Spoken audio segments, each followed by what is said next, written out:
हज़रत मोमिनीन अस्सलामु अलैकुम वरहमतुल्लाहि वबरकातुहू। इस वक्त हम मौजूद हैं अंजुमन नासरुल रज़ा के 150 दौर की जो शबेदारी मुनक़्क़िद हो रही है और इस वक्त यहाँ पर तशरीफ़ लाए हैं आफ्ताब शरीयत आली जनाब मौलाना कल्ब जवाद नक़वी साहब।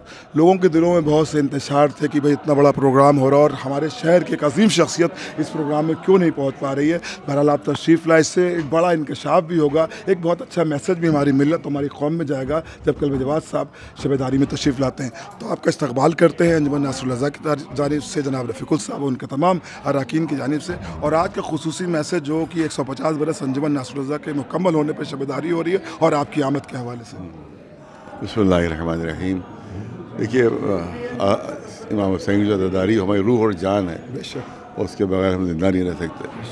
तो ये भी शबेदारी बहुत ही कदीमी है। हम जैसा कि बताया गया कि सबसे पहले जो सदर थे अंजुमन के अंजुमन नासरुल रज़ा के, वो हमारे दादा जद हमारे मौलाना कल्ब हुसैन साहब वो सदर रहे। उसके बाद मेरे वालिद मरहूम सदर हैं।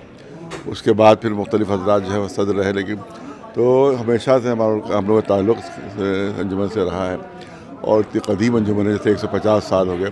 तो मैं तो समझता हूँ अगर ये 150 साल है तो इसका मतलब कदीम तरीन अगर माना जाए तो इसी अंजुमन को माना जाएगा 150 साल। और माशाल्लाह बहुत बड़ा प्रोग्राम हो रहा है, तो एक बहुत ही अजीम शान प्रोग्राम। और इमाम हुसैन के सिलसिले में मैंने जैसे तकरीर में कहा कि इसके लिए जो भी इंसान अपनी जेब से देता है उसको खर्च गलत इस्तेमाल नहीं करना चाहिए।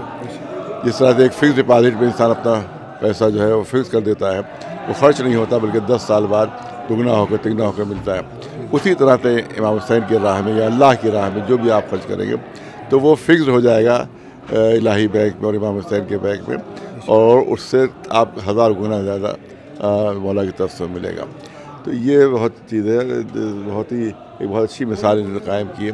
और ये बता रहे हैं जैसे कि इनके बच्चे जो थे जब दुबई वगैरह में हैं तो हर महीने की तनख्वाह 10 साल से अपने 1 महीने की तनख्वाह महफूज रख रहे थे वो, सिर्फ इसी प्रोग्राम के सिलसिले में। तो इसका मतलब है कि माशाल्लाह इनके बच्चे भी माशाल्लाह उसी तरह से हुसैनी अज़ादार है जिस तरह से माशाल्लाह ये हुसैन अज़ादार हैं, वो बच्चे भी। जबकि आजकल के नौजवान जो हैं वो ज़ाहिर है कि अपने इधर उधर अपना चीज़ें खर्च कर देते हैं, वो उनको इतनी तवज्जो नहीं होती है। लेकिन ये इनके मतलब समझते इनके खून का असर है ये कि इनके बच्चे भी जिस तरह से ये अज़ादार है इसी तरह से इनके बच्चे भी माशाल्लाह वैसे ही अज़ादार हैं। तो इंशाअल्लाह इमाम हुसैन की तरफ से इंशाअल्लाह दुनिया में भी इनको तरक्कियाँ हासिल होंगी और इंशाअल्लाह दीन में भी उनको तरक्कियाँ हासिल होगी। इमाम हुसैन किसी की मेहनत को ज़ाया नहीं करते और अल्लाह की तरफ से जो अजर मिलेगा इंशाअल्लाह बेअंदाज़ा अजर होगा।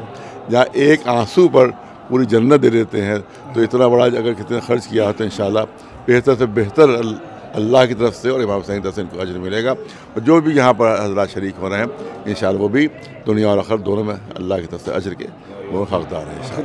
मैं ये भी अर्ज़ करूँगा क्योंकि हमारे जो आवाम देख रही है उन तक ये मैसेज भी जाना चाहिए, जो बदगुमानी आपस में फैल जाती है उसको किस तरह से दूर किया जाए। नहीं, उस पर देखिए बदगुमानियाँ तो फैल जाती है, लेकिन उसके आपस में गुफ्तगू होना चाहिए, क्योंकि जितनी दूरी पैदा होती है उतनी बदगुमानियाँ बढ़ती हैं और जितनी क़ुरबत होती है उतनी बदगुमानियाँ दूर होती हैं।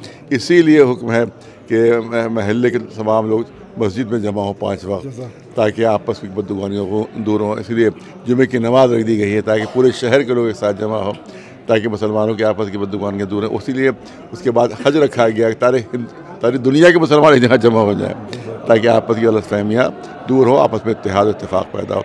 तो हमारा गुजारिश पर चाहिए कि कहीं भी अगर कोई गलतफहमी हो तो आपसी गुफ्तगू के ज़रिए से और आपसी इत्तेहाद के ज़रिए से वो गलतफहमी को दूर कर देना चाहिए। तो एक मुख्तसर सा प्रोग्राम भी था जो पैगाम दिया है क़िबला कल्ब जवाद नक़वी साहब ने, यकीनन हम सबको इस पर गौर करना चाहिए और आपस में जो हमारे नाइत्तेफ़ाक़ियाँ हैं हमको मिलजुल कर उसको दूर करना चाहिए। क्योंकि यहाँ पर अंजुमन के अहम रुकन रफ़ीकुल साहब से अगर बात ना की जाए तो बात अधूरी रहेगी। अभी 2-3 दिन पहले आपसे तज़किरा हो रहा था तो आप कुछ ख़त की बात करते थे कि जब इस अंजुमन में लोग आते थे तो क्या माहौल था। इस वक्त क्योंकि मौलाना कल्ब जवाद साहब भी हैं तो मैं चाहता हूँ कि आपकी जानिब से भी एक अहम पैगाम होना चाहिए।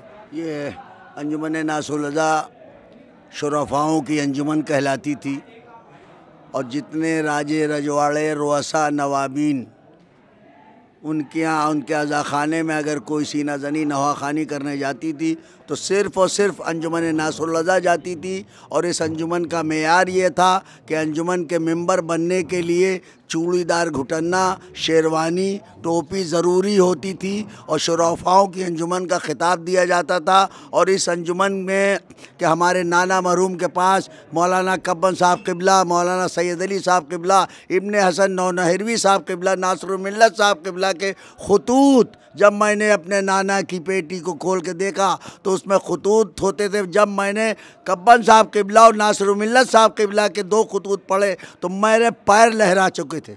उसमें लिखा था सैयद असग़र अली ख़ान और छोटे नवाब साहब, मैं आपकी खिदमत में फ़ला इब्ने फ़ला को भेज रहा हूँ, इनके हसब और नसब की ज़िम्मेदारी लेता हूँ, इनको आप अपनी अंजुमन का मेंबर बना लें। ये मेयार था इस अंजुमन का।